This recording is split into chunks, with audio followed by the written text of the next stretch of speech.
Welcome back to our technically fourth game of the night now. Yeah. Yes, so roll. back with Darius and Jess again. Hello. Hello. Little Jess is probably, you will see her again. She might fall asleep, we don't know.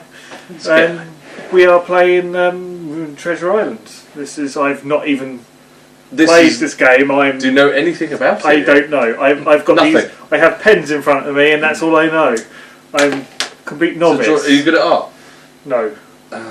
That's alright then, that's good. So, yeah, I've you don't need any art skills for this. I've got a game where it involves art skills, and oh my god, we played it at Christmas and it was the worst. But anyhow, I digress. Okay. These guys are going to explain the rules because they know how to play it. So yeah, this is I'll be interesting learning because you're with you. absolutely blind on this, and we Yeah. want to see what you think at the end. So that'll be great. I love this game. It looks cool. There's really cool minis. I only played it for the first time at Miricon, and I've played it about four or five times. Yeah, twice yesterday loads. evening.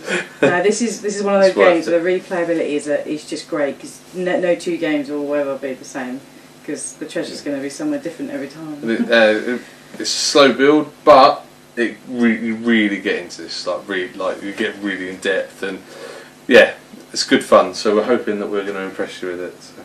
Yeah. Okay, so do you want me to... Yeah, explain. Yeah, go. You guys go. I'm. So the aim of this game is Long Jess Ginger or Long John Silver will be hiding the treasure somewhere on this board. Okay, she's got a little mini map just like us, and she'll mark a point there. Now it could be in a specific tree, on a specific rock, on a pirate ship. We kind of Could be the size of so maybe if it's a big pirate ship like that, maybe like the front bit of the ship, maybe just a very sort of unique sort of looking area. She could do it on the split of that cavern, anywhere she wants. She just puts a dot. That's where the treasure is. Is it anywhere inside the red lines? So I was just going to get to that. So no, so not within the red lines. She's not allowed to put it on a dotted line. So that gives us an, and she also cannot put it where any miniatures start. So in a two-player game, only actually 3 of these miniatures will be in. So within those rings are pretty safe. She hasn't put them in there. So the idea is the first sort of the first 2/3 of the game. Long John is locked up somewhere on this island, which we get to decide on round 4 actually. She'll be locked in one of these. We have 16 turns to find the treasure before Long John breaks out and could potentially run towards it. So let's say she's hidden it here, just for example, and we might not know it's there, but we might put her in this prison with a black top. When she gets out, she can go boom straight to it. However, it could be the opposite, and we could put her in a prison over there, and she's put it here, and she's got a very long way to go for it. That bit's the reason why it's round 4 is we've got 3 turns to really narrow it down a little bit, probably by about 50% of the map. We can go, okay, right, we'll put her over there. Anyway, so we've got. It looks like a lot of turns, but it's not. We've got to try and find it before Long John does. So what I'll do, Jess can explain what Long John's actions are and what she'll be doing on her turn, then I'll explain what we'll be doing on our turn. Right, okie dokie. So, obviously to set up the game, Long John, me, has to place somewhere to put the treasure. So what I'll do is I'll really quickly mark on here where I want to put it. Do you want to show us? Yeah, shut your eyes, shut your eyes. I haven't won on this before, so I'm just going to try and pick somewhere that I don't think it will be. I am going to put it there. Okay. This is where we had a remote screen to my Right, phone. so Yeah. I've placed my treasure, which is quite simple, which is great. So now that's on my mini-map, what I do throughout the game is give hints to the other players. So, on the front of the board, you'll notice that there are little symbols for each turn that they reach. So on the Pirates Goes, the person at the back will jump and go at the front, and if there is a symbol I enact that symbol first, and then the pirates will take their turns depending on how many stars there are. So at the moment there's 1 star, but eventually there'll be 2, and they'll be taking 2 actions per turn. Now, the different things that Long John has to place hints is you've got starting hints, and then you've got black spot hints. Now, at the beginning of the game, starting hints will go out, and then at this point in the game, all of my starting hints will switch out for the black spot hints, and then they'll be played for the rest of the game. These are shuffled, so I shuffle them quickly, and I get 3 of them. Whenever I play one, I deal one, so I've always got 3 in hand.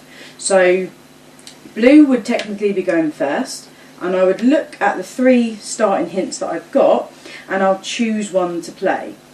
So let's have a quick look. So some of them are quite difficult, but some of them are quite easy.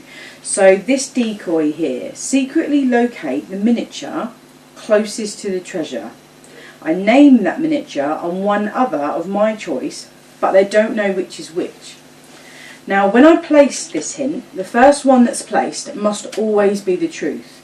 So when I pick my 2 miniatures, one of them will definitely be closer than the other, but they won't know which 2. Sorry, you wouldn't be able to play that one because of the chest. Ah, yeah, you're correct. Sorry to interject That's there. that's the idea of the game. Okay, anyway, yeah. that you would Sorry. place a hint, you would give them the information, Yeah. and the first one that you play is always true. Now, throughout the game, Darius will explain how they search for the treasure, and when they search for treasure, I have the opportunity to give them extra hints inside this little treasure chest. So in here, there are extra tokens that helps. Oh, sorry, wait a minute. That helps the players as we go. So I might put in 1 free movement, and that does benefit the pirates. However, it benefits me as Long John because I'm only allowed to play cards that have the treasure symbol on it if I have given out these treasure chest hints to players. Now, when you give one of these to a player, you'll notice on your map that there are symbols, and you cross those symbols off in order to determine how many of those that you've given out throughout the game. So if I give out 3 of these extra hints, I can then play 3 of these type of cards with this chest symbol on it. If I haven't given out any of those extra bonus hints, I'm not allowed to play this card. So I'll be restricted in the cards that I can actually play. So the other 2 that I've got that don't have this symbol, I'll play that as my first card. So, position the big compass on a miniature of your choice and indicate 3 directions. The treasure is in one of them. So that's a good first one to start with. So what I then do is I'll get the large compass out. Yep. Might as well show them how the first hint works. So I'll get this. I am going to place it on... I'm going to place it on red, directly over. And now I'm going to choose 3 where the treasure is. Oh, 3 where it is. Okay. I am going to do that. So I've indicated north, northwest and west. So I'll take that off the map, and they now know that the treasure is in that area of the map. Which actually I've not cut off quite a lot for them, which is the whole point. No, it's not. As Long John, you don't want to give them too much. Now they've now got the opportunity to use the smaller version on their map, but he'll explain that. So that's what I do, and every single time their action goes across, I'll be looking to see what the symbol is, which will trigger whether I give them another hint or not. Now when I give hints, I place these tokens. Now all the ones that I start with are all truth tokens, so whenever I place a hint in future rounds, I'll place the hint and I'll put one of these tokens face down. Now later on in the game, I'll have the opportunity to collect a bluff token, and if I have a bluff token, I can then play a hint, give the information, and then play a bluff. Now players have the opportunity, which Darius will go through, to see whether or not I've bluffed or not. But bluffing means that I may have told the truth, but I may have lied. But what's important is to remember that I still might have told the truth and I might double bluff. And that gives me the opportunity to throw pirates in the wrong direction if I think that they're getting close. And the idea is they will continue to do their actions, I will continue to give hints the best that I can, and eventually when I come out of my tower, wherever they put me, and I come out on the map, I will then start moving towards my treasure, but we'll go through that at the end of the game. So I'm hoping that I'm not going to give enough hints for them to pinpoint where my treasure is. And so far, Long John hasn't won this. No, not yet. So I can do this. So if you want to take your thing back, we also, before the game starts, we need to start. So you take out the area is, then we get one of these each, and it's an area which we use. We've got the gridded. Okay. So there's two sides. There's a gridded or there's a non-gridded. I find the non-gridded easier to colour with the regions, but if you find actually you want to swap over. So I've obviously put my treasure. It's just not as easy to see the different regions, but it's up to you. I put my treasure in and this detail, region here. okay. So what I'm going to do is I'm just going to take out that region. So what Jess will take out is the region that it is in. She takes it out of that deck. Okay. Then she's going to take a region token and give it to each of us, but we don't share it with each other if we don't want to. And do we colour in the region that we know it's not? You can colour it in if you want. I colour it in, but some people hash it. Some people. It's your information from that point. I was going to be really immature then. Draw lots of penises all over. I kind of did yesterday. So I coloured this area in, and then I had this coloured in. Yeah, and I was like, oh, that's Right, so I've taken that out. So the idea of taking that out is so I don't accidentally give them a sector hint. So in this entire game, wherever they see a skull, it will mean that the treasure is not in that area. So I'm going to now hand out 2 of these for them to have. So I'm going to give that one to Jay. You get to see which one you're giving us. I do. I think I remember. But you see it now, before you give it out. Yeah, that's fine, yeah, I've seen it. Oh, you've seen it, sorry, yeah. And I'm going to give that one out. You don't choose. Oh no, they were from the top. Oh, sorry, right, okay. So they're 2 sort of starting hints, and now they each know one section of the map that the treasure's not found. So it's a section on the black. So the black bit, where that's where it's not. That's where it's not, so that's the bit that you would colour in. Other hints that I can give throughout the game involve things like a compass hint. So what will happen is that large compass over there will be placed over their character.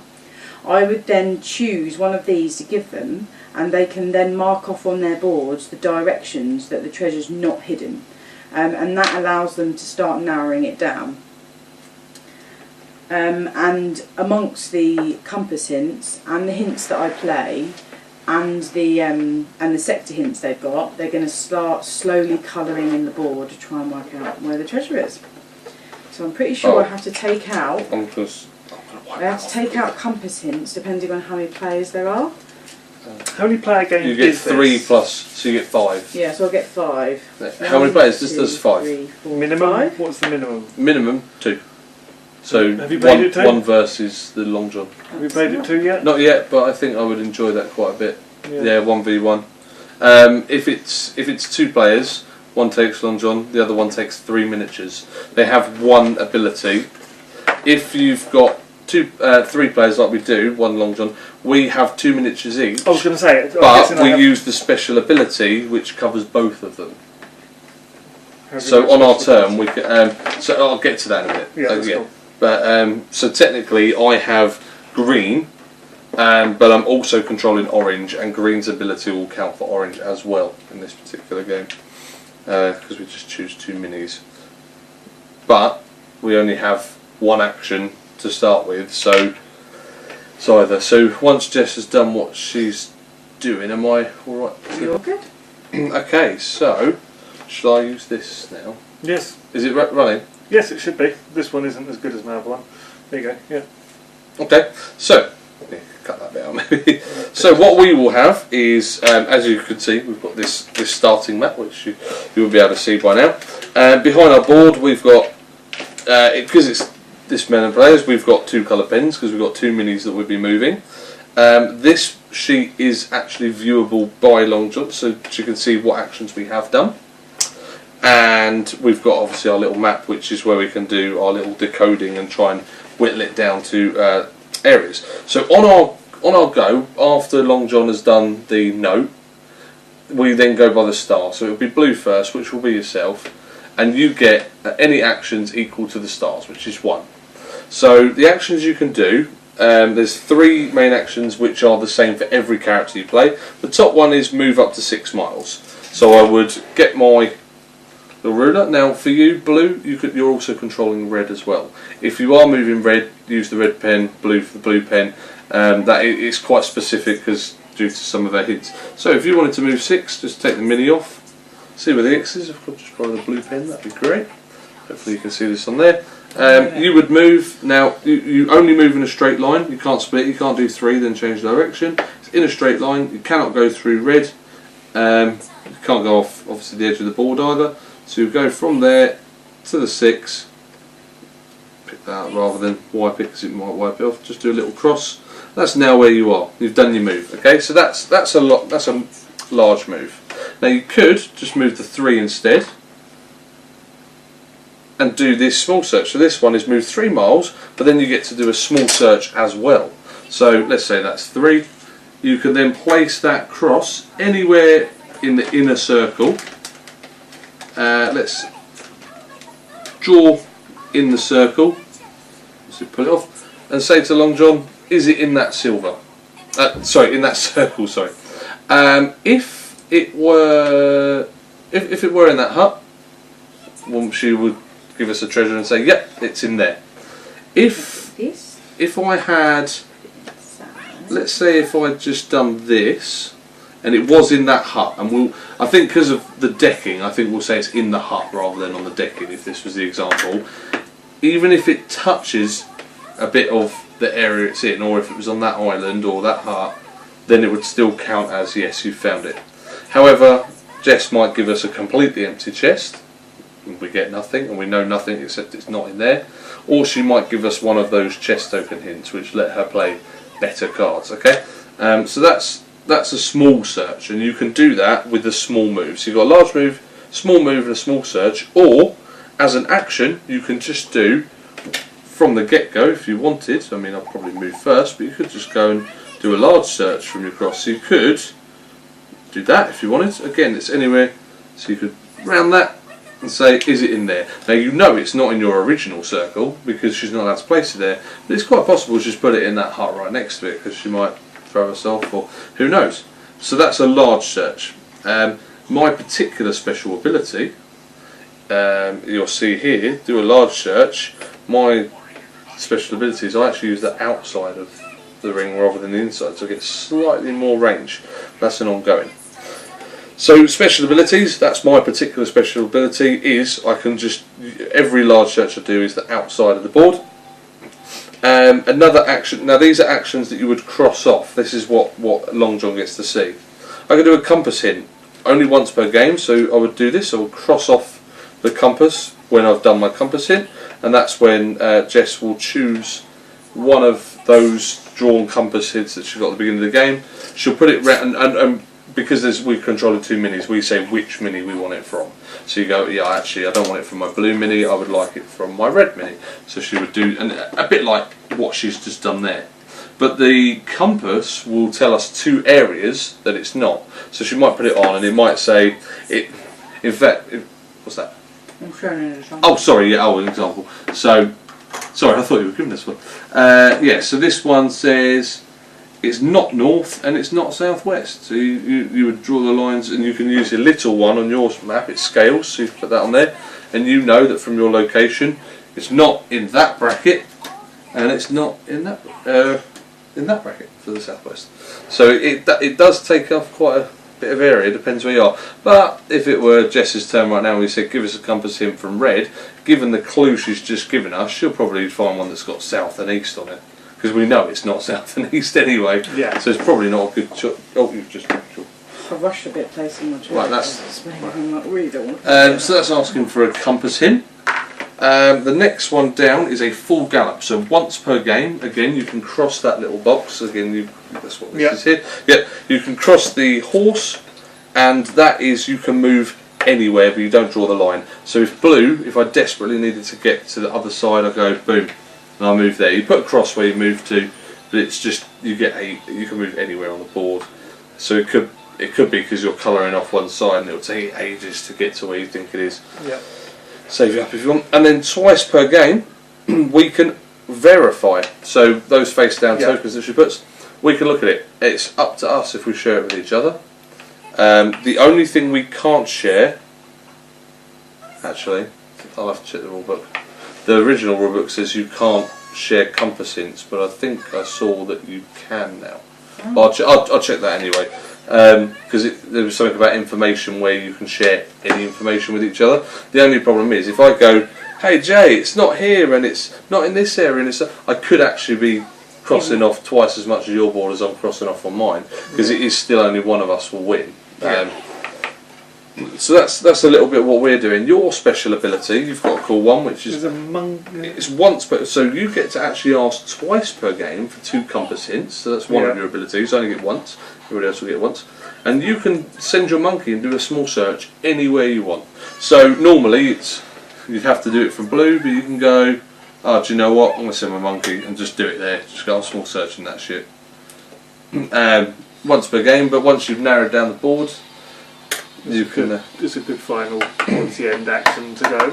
Yeah, if you're on turn 15, 16, and you go, oh, God, she's going to win soon. A couple of options. Quickly use it. Yeah. That's your pen there. Yeah. So again, make sure she can see your crossboard.